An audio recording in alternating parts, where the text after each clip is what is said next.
नमस्कार, बहुत स्वागत आप दर्शकों का प्रदेश के डिबेट के नंबर 1 शो 5 का प्रहार में। मैं हूं आपके साथ हेमंत कुमार। आज का मुद्दा सबसे पहले हम बता दें, भील प्रदेश पर आर पार को लेकर के है, क्योंकि आरोप प्रत्यारोपों का सिलसिला लगातार जारी है। भील प्रदेश की मांग को लेकर के सियासी पारा प्रदेश का चढ़ा हुआ है। बांसवाड़ा सांसद राजकुमार रोत अलग से भील प्रदेश बनाने की मांग को लेकर काफी एक्टिव नजर आ रहे हैं इन दिनों।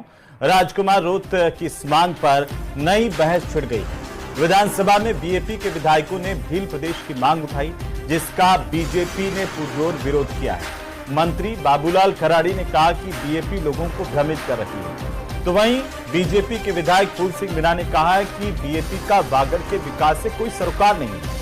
आज इसी को लेकर के चर्चा करेंगे। हमारे साथ प्रदेश का सबसे बड़ा पैनल मौजूद रहेगा, लेकिन उससे पहले देखते हैं ये रिपोर्ट।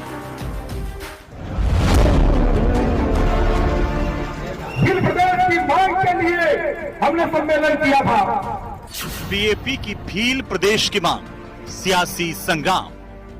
भील प्रदेश की जो इलेक्शन डिमांड थी, इस इतिहासकारों ने दबा दिया गया है। आज की युवा पीढ़ी जागरूक होती है और ये भील प्रदेश की जो मांग है वो तेजी से बढ़ रही है।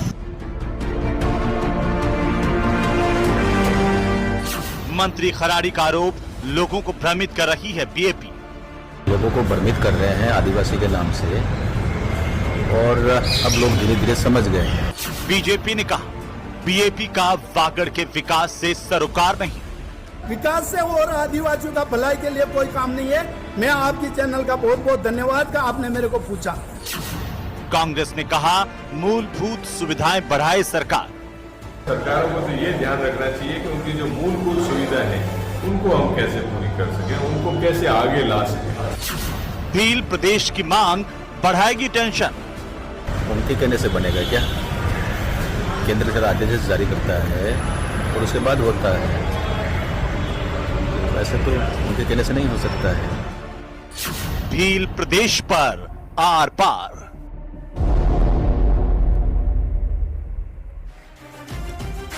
तो भील प्रदेश की मांग लगातार बढ़ती जा रही है। इससे टेंशन किसको हो रही है? क्या भील प्रदेश बनाए जाना इतना आसान है या इतना मुश्किल भी नहीं है? कई सवाल हैं। आखिरकार भील प्रदेश की मांग क्यों उठ रही है, इस पर भी बात करेंगे। हमारे साथ खास पैनल मौजूद है चर्चा करने के लिए। सबसे पहले मैं परिचय करवा दूं, पंकज मीणा हमारे साथ हैं, प्रवक्ता भारतीय जनता पार्टी के। राजकुमार शर्मा हमारे साथ हैं, कांग्रेस पार्टी के प्रवक्ता। अर्जुन मेहर हमारे साथ हैं, प्रवक्ता है बाप पार्टी के। और बहुत स्वागत है, इसी के साथ साथ हमारे साथ वरिष्ठ पत्रकार के तौर पर हैं आशुतोष रावत जी। बहुत स्वागत आप सभी का। सबसे पहले अर्जुन भाई, आप ही से शुरुआत करेंगे कि राजस्थान एक बड़ा पूरा प्रदेश है, आखिरकार आपकी पार्टी को ये क्यों जरूरत लगती है कि एक भील प्रदेश अलग से होना चाहिए, और इसके मायने क्या है जब आप कहते हैं कि भील प्रदेश बनाया जाए? जी हेमंत जी, आपके चैनल को जोहार। आपने जो सवाल किया बिल्कुल सार्थक सवाल है। मैं ये बता देना चाहता हूँ कि जो हमारी मांग है, भील प्रदेश की जो मांग है, वो हम संवैधानिक दायरे में रहकर कर रहे हैं। कोई हम अलोकतांत्रिक मांग तो कर नहीं रहे हैं जी। और ये हमारा हक है और इस हक के लिए हम आवाज बुलंद कर रहे हैं। जब देश आजाद हुआ था तो आजादी से पूर्व हम सब देखते हैं कि इस देश के अंदर 3 कैटेगरी के राज्य मौजूद थे। एक तरीके से एक अंग्रेजों की सरकार थी, एक रियासतें थी और एक थे स्वतंत्र राज्य। उन्हीं स्वतंत्र राज्यों की लिस्ट के अंदर हम देखेंगे तो भील टेरिटरी, गोंडवाना, दंडकारण्य का क्षेत्र, ये तमाम क्षेत्र स्वतंत्र थे। और जब देश आजाद हुआ तो जो आदिवासी समुदाय जहां जहां रह रहा था, उन्हें अलग अलग हिस्सों में बांट दिया गया। आप खुद देखेंगे कि जो भील प्रदेश की पूरी टेरिटरी है, इसको जब अलग राज्य बने तो मध्य प्रदेश में बांट दिया, राजस्थान में बांट दिया, गुजरात में बांट दिया और महाराष्ट्र के अंदर बांट दिया। भील आदिवासी समुदाय के जो पूरा क्षेत्र था, इसको 4 हिस्सों में बांट दिया गया। फिर जो यहाँ के हमारे प्राकृतिक संसाधन थे, उन पे कब्जा किया गया सरकारों द्वारा और आदिवासियों का लगातार इस क्षेत्र के अंदर शोषण हुआ है। स्वास्थ्य की सुविधाएं नहीं है, शिक्षा की सुविधाएं नहीं है और तथाकथित विकास के नाम पर हमें हमारे जल जंगल जमीन से हमें खदेड़ा गया। और आज जब हम मजबूत हुए हैं और हम हमारी जो वर्षों पुरानी मांग है, ये मांग अभी से नहीं है। जब मानगढ़ धाम पर हमारे 1507 लोग, जो ऑफिशियल आंकड़ा है सरकार का, जी आदिवासी समुदाय के लोग शहीद हुए थे मानगढ़ धाम पर, 1913 से ये हमारी मांग उठ रही है और आज हम इस मांग को मजबूती से उठा पा रहे हैं।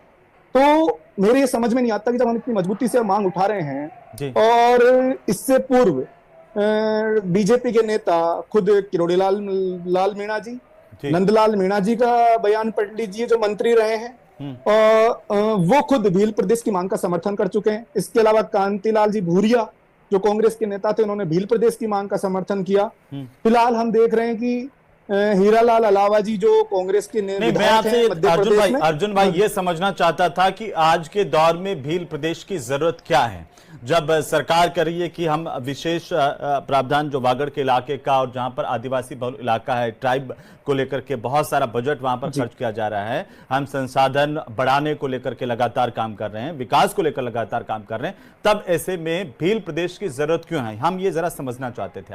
जी हेमंत भाई, संविधान के अंदर बहुत सारे प्रावधान किए गए हैं आदिवासियों के लिए, लेकिन आप बताइए, खुद आप एक जर्नलिस्ट हैं, आपको खुद को पता होगा कि कितने प्रावधान उनमें जमीन पर पूर्णतः लागू हुए हैं। आज तक राजस्थान के अंदर 5वीं अनुसूची लागू नहीं हो पाई है, ये सोचने वाली बात है। अभी हम देख रहे हैं कि किस तरीके से लगातार विस्थापित लोगों को किया जा रहा है। अभी न्यूक्लियर प्लांट का एक प्लान आया है उसी डूंगरपुर बांसवाड़ा क्षेत्र के अंदर, और वहां से आदिवासी समुदाय के लोगों को विस्थापित करने की कोशिश की जा रही है, प्रशासन को भेजा जा रहा है, और किसानों के खेतों को, आदिवासियों के घरों को हटाने की कोशिश की जा रही है कि ताकि वहां पर प्लांट स्थापित हो पाए। तो आप किस तरीके से कह सकते हैं कि आदिवासी समुदाय का वहां विकास हुआ है? अभी आप कुछ ऐसी, अभी हम जो शिक्षा मंत्री ने जो बयान दिया था आदिवासी समुदाय को लेकर, तब हमने कहा था शिक्षा मंत्री जी शिक्षा पर ध्यान दे लीजिए। आप बांसवाड़ा डूंगरपुर की स्कूल्स की यह हालत है कि बच्चों को कई किलोमीटर तक पैदल पैदल जाना पड़ता है। गर्मियों में हमने हालत देखे कि पीने का पानी नहीं है जी। आप उसी क्षेत्र के अंदर आदिवासी समुदाय की जमीन पर माही डैम बना देते हैं और माही डैम का पानी आदिवासी समुदाय के लोगों को नहीं मिलता है। तो आप बताइए, अगर वही आदिवासी समुदाय आज अपनी मांग कर रहा है अलग भील प्रदेश राज्य की, तो किसी को इस पर आपत्ति नहीं होनी चाहिए। वो अपने क्षेत्र का विकास करना चाहता है, अपने प्राकृतिक संसाधनों की रक्षा करना चाहता है। ठीक है अर्जुन भाई। पंकज मीणा जी, ये बताइए कि भील प्रदेश की मांग जोर पकड़ रखी है, जनजातीय विकास मंत्री जो आपकी सरकार के बाबूलाल खराड़ी, वो क्यों कह रहे हैं कि बीएपी लोगों को भ्रमित कर रही है, और क्यों आप इससे इत्तेफाक नहीं रखते हैं? देखिए, हमको हेमंत भाई 75 साल पहले का देखना पड़ेगा जी। 1947 में भारत आज़ाद हुआ तो धर्म के नाम पे एक अलग देश की मांग की गई, और धर्म के नाम पे अलग देश की मांग नहीं थी, वो केवल सत्ता लोलुप कुछ लोगों की डिमांड थी, जिससे वो सत्ता पे काबिज हो सके। और 1947 में 75 साल पहले जो धर्म के आधार पे देश बना था, आज अगर हम उसको इवोल्यूशन करें तो देखेंगे उस देश की स्थिति क्या है। और वो धर्म के नाम पे जो अलग देश बना, उसने भारत की प्रगति में कितने अवरोध पैदा किए, ये आज हमको एनालिसिस करना चाहिए। क्या देश में कहीं भी धर्म जाति के आधार पे कोई प्रदेश बनने का प्रावधान है क्या, और बनने का प्रावधान है तो कितना सक्सेस होगा।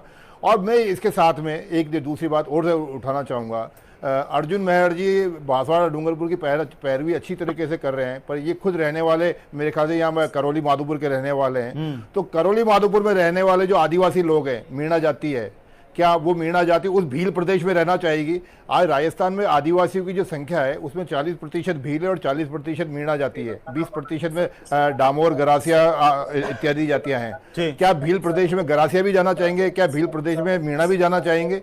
तो ये बड़े विचित्र से सवाल है। मुझे ऐसा लगता है जो 1947 से पहले धर्म के नाम पे अलग देश बनाने की बात की, केवल राजनीतिक पद लोलुपता के कारण आज वही बांसवाड़ा डूंगरपुर में हो रहा है। केवल और केवल पद लोलुपता के कारण बांटो और राज करो के राजनीति के ऊपर काम हो रहा है।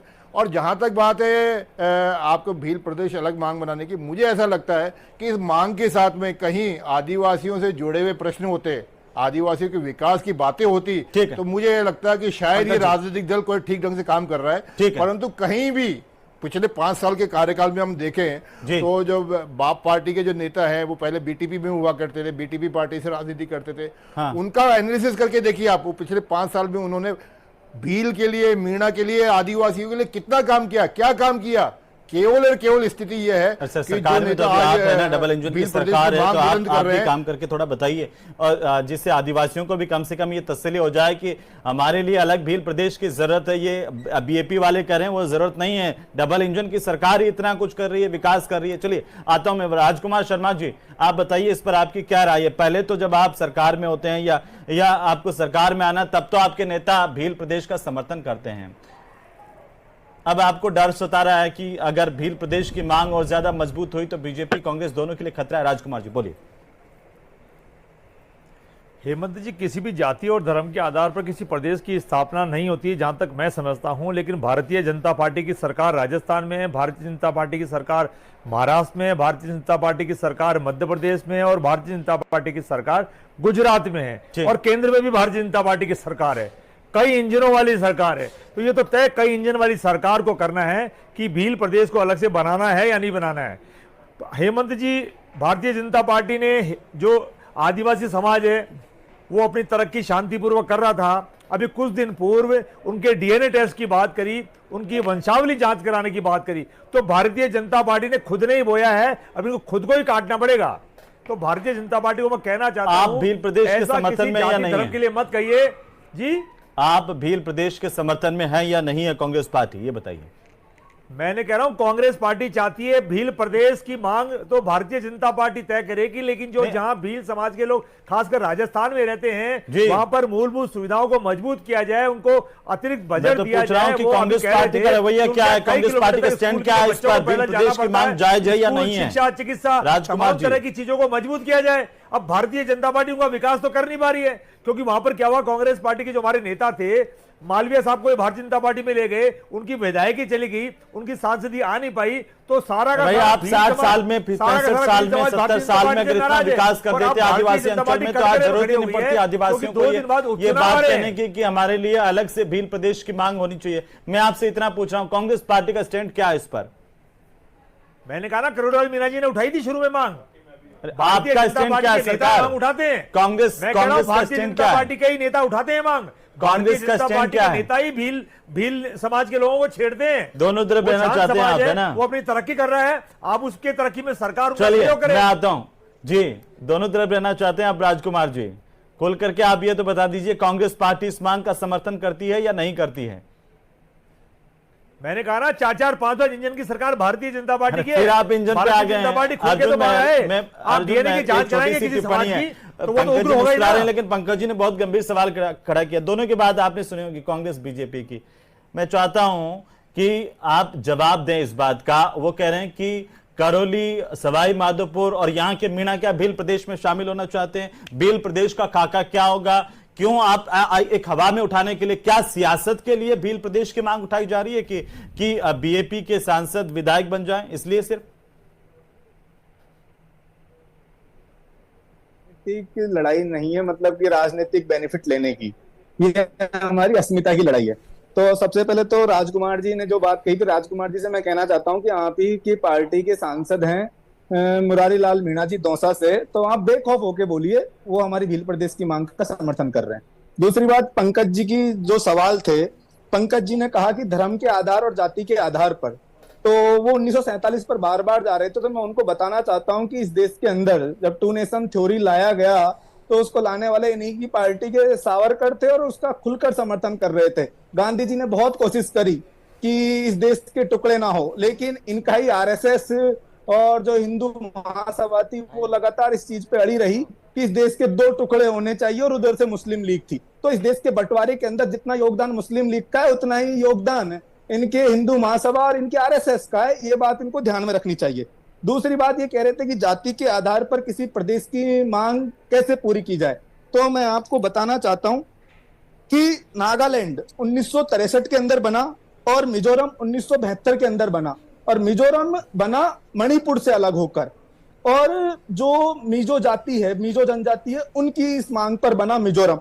और जो मणिपुर, वर्तमान मणिपुर के अंदर, उसी मणिपुर के अंदर जी, अभी उसी मणिपुर के अंदर कुकी समुदाय, उसी मणिपुर के अंदर कुकी समुदाय आंदोलनरत है, और वो अलग से एडमिनिस्ट्रेटिव पावर चाहते हैं। राज्य सरकार तो मेहर भाई अर्जुन भाई, ये राज्य सरकार तो साफ कर चुकी है कि जाति के आधार पर राज्य की अलग राज्य की स्थापना नहीं होगी, ये कह चुके हैं जी। नहीं तो हम तो ये कह रहे हैं कि केवल अकेले भीलों का, जो मैं पंकज जी के सवाल पे ही आ रहा था, ये अकेले केवल भीलों की मांग नहीं है। आप देखिए जब हमारी मानगढ़ पे सांस्कृतिक रैली हुई तो उसके अंदर मुस्लिम समुदाय भी शामिल थे, वहां के राजपूत भी तो शामिल आपके थे, खुद के बाबूलाल खराड़ी आदिवासी नहीं है क्या? फूल सिंह मीणा क्या आदिवासी नहीं है क्या? ये तो आपके खिलाफ है। वो तो उनकी पार्टी का एजेंडा चला रहे हैं ना सर। पार्टी का एजेंडा नहीं, ये तो खिलाफ है ना। अभी पार्टी का एजेंडा तो जो है पंकज मीणा जी है वो कह सकते हैं, लेकिन एक जनप्रतिनिधि के तौर पर जी बोलिए जी, वो जनप्रतिनिधि के तौर पर उनकी इतनी हिम्मत नहीं है कि वो अपनी जनता की आवाज आज तक बन पाए।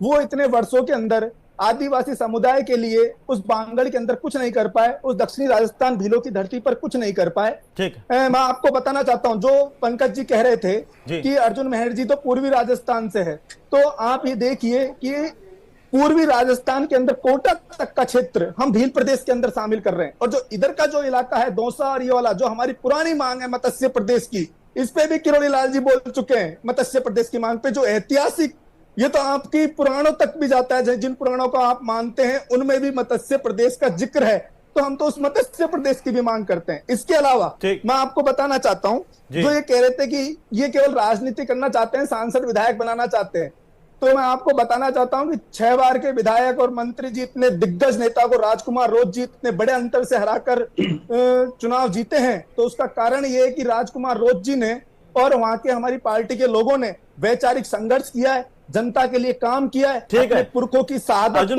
भाई मैं आ रहा हूं, एक टिप्पणी आशुतोष जी की मैं लेना चाहता हूं। आशुतोष जी, कितनी आसान है या कितनी मुश्किल है, और आपके लिहाज से क्या जायज है भील प्रदेश की अलग से मांग उठाना, जिसमें मध्य प्रदेश, गुजरात और राजस्थान, महाराष्ट्र मिलाकर के भील प्रदेश की मांग की जा रही है? जी बोलिए।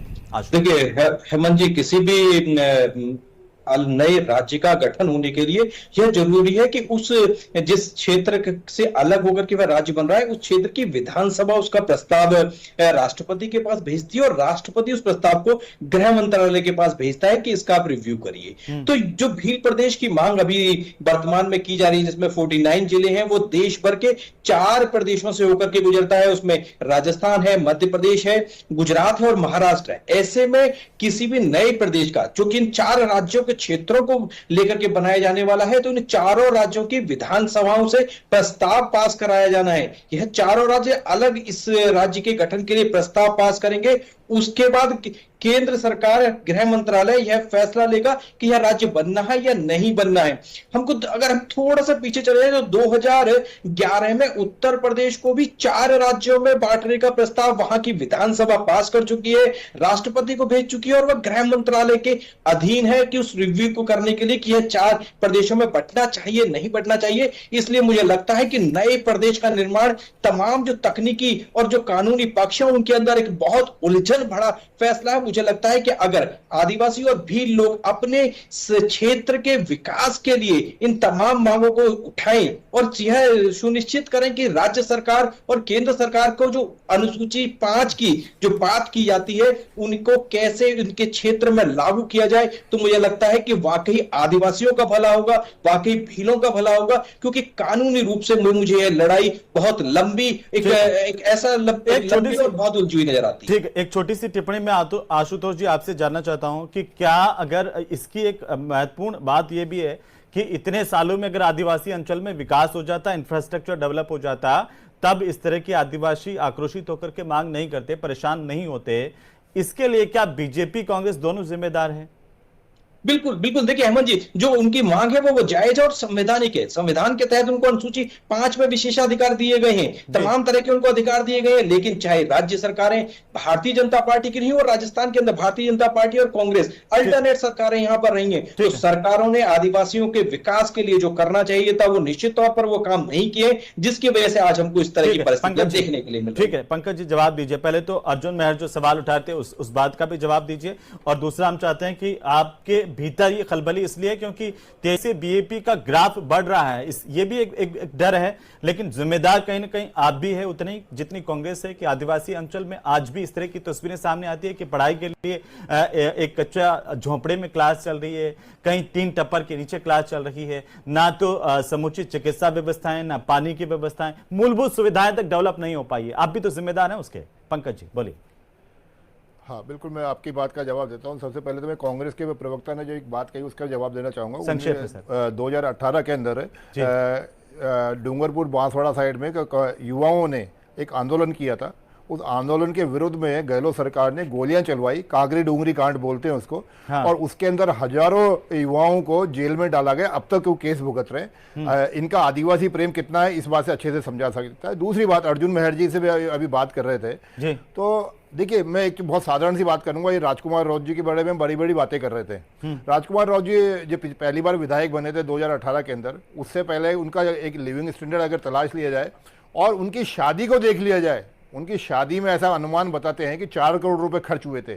जो आदमी 2018 से पहले एक सामान्य जीवन जीता था, वो शादी में 4 करोड़ रुपए खर्च करता है, होता है तो आप हमको समझ में आ जाता है। कि पंकज जी, मेरे सीधा सीधा सवाल का आप जवाब दीजिए ना। या जब आपके सवाल का जवाब दे रहा हूँ हेमंत, वरिष्ठ नेता वो अगर इसका समर्थन करते हैं तो बाकी आप लोग क्यों डर रहे हैं? आप लोग पीछे क्यों हैं? ये पद लोलुपता और राजनीति के माध्यम से मलाई चाटने का नतीजा है। मैं इसलिए आपको शादी का उदाहरण दे रहा हूं। अर्जुन जी जवाब दीजिए, जल्दी से जवाब दीजिए, समय नहीं है। पहले सामान्य जीवन जीता है, उसकी शादी में 4 करोड़ रुपए खर्च होते हैं, तो कहां से होता है? हम तो वो गरीब लोग हैं जो मांग 5 लाख के चुनाव लड़के आ गए। हम तो वो गरीब लोग हैं, आग लगा के 5-5 करोड़ रुपए हम चुनाव शादियों में खर्च करेंगे। इस कारण से ये मांग उठाई जा रही है। आपके विधानसभा के पटल पे आप भी तो जिम्मेदार है ना सर। पंकज जी, मैं कह रहा हूं मूलभूत सुविधाएं तक डेवलप नहीं हो पाई है। राजकुमार शर्मा जवाब दीजिए। बिल्कुल हेमंत जी, वहां पर पानी पहुंचना चाहिए, बिजली पहुंचनी चाहिए, शिक्षा पहुंचनी चाहिए। सरकार में रहते हैं तब याद नहीं आती कि ये सब पहुंचना चाहिए। विपक्ष में आते ही फिर पहुंचना चाहिए हो जाता है। भारतीय जनता पार्टी के बाद बातें करती है। डबल इंजन की सरकार, 4 इंजन की सरकार चल रही है। हेमंत जी, आपके न्यूज 18 चैनल पे मैं भारतीय जनता पार्टी से अपील करूंगा, भील प्रदेश की मांग तो कभी भी आप पूरा कर लेना, भले जब आपका वक्त आएगा, लेकिन मूलभूत सुविधाओं से उन इलाकों को आप भरपूर कर दिए। अर्जुन भाई, आखिरी टिप्पणी, भील जाति के लोग उसका लाभ ले सके। आखिरी टिप्पणी जवाब दीजिए, बोलिए। देखिए, दोनों दलों ने दक्षिणी राजस्थान के लोगों का शोषण किया है और आज उसी की देन है कि भारत आदिवासी पार्टी इतने कम समय के अंदर इतनी तेजी से उसका ग्राफ बढ़ रहा है। और आगामी जो अभी 84 का उपचुनाव है उसमें देखिएगा जितने भी यहाँ 5 सीटों पे उपचुनाव होंगे, सबसे बड़ी चुनाव भी है, पंचायती राज के चुनाव भी है, विधानसभा पे होगी। आप पर आरोप ये भी इसीलिए आप अपना जनाधार बढ़ाने के लिए बार-बार अब आप भील प्रदेश की मांग लगा रखे हैं। आपके 3 विधायक हैं, 1 सांसद हैं। अगर मुखरता से ये बात भी उठा सकते थे कि आदिवासियों को मूलभूत सुविधाएं मिले तो उस पर भी बात होती, चर्चा होती, लेकिन भील प्रदेश की मांग अब तेजी से उठ रही है। अब समय नहीं, मैं माफी चाहूंगा। बहुत शुक्रिया आप सभी का इस चर्चा में शामिल होने के लिए, क्योंकि आगामी चुनाव है और ऐसे में एक बार फिर से भील प्रदेश की मांग प्रखरता से जोर पकड़ रही है। लेकिन सरकारों को सोचना होगा कि आदिवासियों तक और जो गरीब वंचित तबके के लोग हैं उन तक मूलभूत सुविधाएं आज भी क्यों नहीं पहुंची, उसका जिम्मेदार आखिरकार कौन और भील प्रदेश कैसे बनेगा, इस पर भी चर्चा होनी चाहिए।